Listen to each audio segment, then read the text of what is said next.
Worry is like a thief that creeps into your life silently and leaves you empty before you even realize it. It steals your peace of mind, your sleep at night, and your ability to think clearly in the day.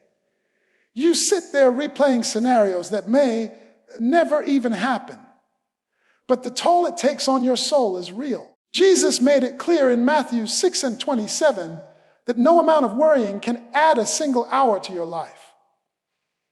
That means worry doesn't improve anything. It only depletes you. Think about it. How many times have you sat up late at night, mind racing, stomach tied in knots? And yet the problem remained the same when the sun came up. Worry promises control but delivers chaos. It whispers. If you think about it enough, you can fix it. But all it really does is wear you down. The enemy loves to use worry because it distracts you from God's promises and magnifies the problem instead of magnifying the one who is greater than the problem. Peace cannot coexist with worry, and joy cannot flourish where anxiety rules. That's why worry must be recognized for what it is, a thief that robs you of the abundant life God intends. When Jesus pointed to the birds of the air, he wasn't just giving us a nice picture of nature. He was revealing a deep truth about the faithfulness of God. Birds don't worry about where their next meal is coming from, yet every morning they rise with a song because provision is waiting for them. They don't store food in barns, and yet they are cared for. Now, if God has designed a system to make sure sparrows have enough to eat, how much more will he provide for his children who are made in his image and purchased by the blood of his Son? Worry often makes us live like spiritual orphans, as if we have no father who cares. But the truth is, before you even knew you had a need, God already had the answer. Your tomorrow is not a surprise to him. He has already been there. The job you're stressing over, the bill you're anxious about, the health report you're dreading. God already knows, and he has already mapped out your provision. Trusting him means resting in the fact that he is a provider who doesn't run out, doesn't forget, and never fails. Worry is not just an emotional reaction, it is a spiritual indicator. It reveals where our faith is truly resting. When you find yourself constantly turning over problems in your mind, stressing about outcomes, and doubting the future, that's a sign that your trust has shifted away from God and onto yourself, or onto something else you think can sustain you. Worry is misplaced faith. It's believing more in the power of the problem than in the power of the provider. That's why Jesus asked, "Why do you worry, O you of little faith?"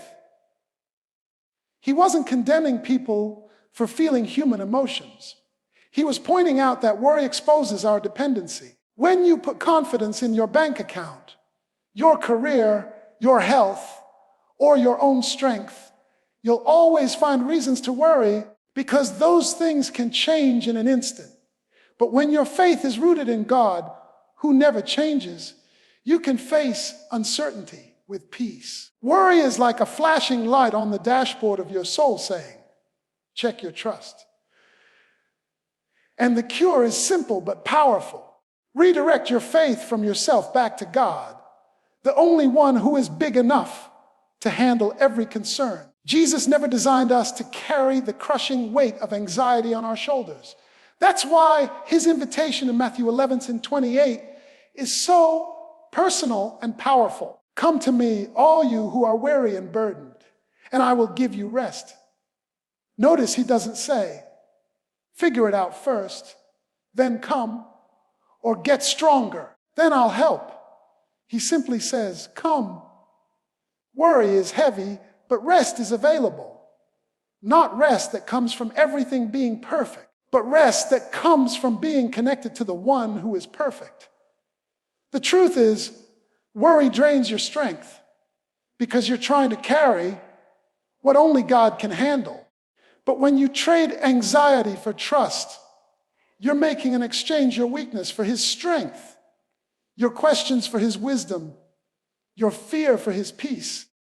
Trusting Jesus doesn't mean you'll never face problems, but it means you won't face them alone.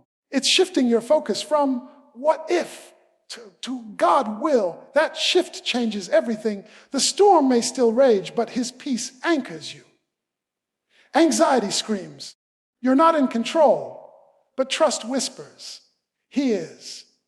And when you place your burden in his hands, you finally experience the rest your soul has been craving.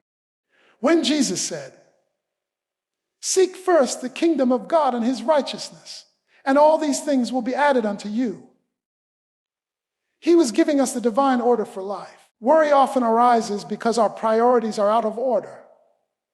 We chase after money, stability, approval, or security, thinking those things will calm our anxiety, but instead they magnify it. Jesus flips the script and tells us focus on God's kingdom first, and he will take care of the rest. Seeking the kingdom means aligning your life with his rule, letting his word guide your decisions, his spirit shape your character, and his mission drive your actions. When you put God first, you're telling worry, "You don't run this house, God does." And when he runs it, provision, peace, and purpose flow naturally. Think about it when you chase blessings. They slip through your fingers. But when you chase God, blessings chase you. The reason many lives stressed and restless is because they're seeking all these things before seeking him. But the promise is clear. If you make his agenda your priority, he'll make your needs his responsibility. And when heaven takes responsibility for your life, worry loses its grip. The ultimate proof that God will take care of you is the cross. Romans 8:3-2 declares, "He who did not spare his own son, but gave him up for us all, how will he not also, along with him, graciously give us all things?" Think about that.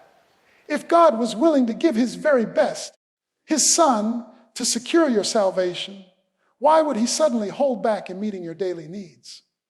The cross is God's receipt, stamped in blood, showing that the greatest debt has already been paid. If he took care of your eternity, he can surely handle your present. Worry makes us forget Calvary, but faith brings us back to it. Every time anxiety tells you God won't show up, look at the cross and remember he already has. The cross silences the lie that you're forgotten, neglected, or left on your own. It is God's eternal guarantee that he is invested in you, body and soul. If Jesus conquered sin, death, and the grave, then your financial struggles, health scares, or uncertain future are not beyond his reach. The cross shouts louder than worry ever could. God will provide. That truth is your anchor when life feels overwhelming.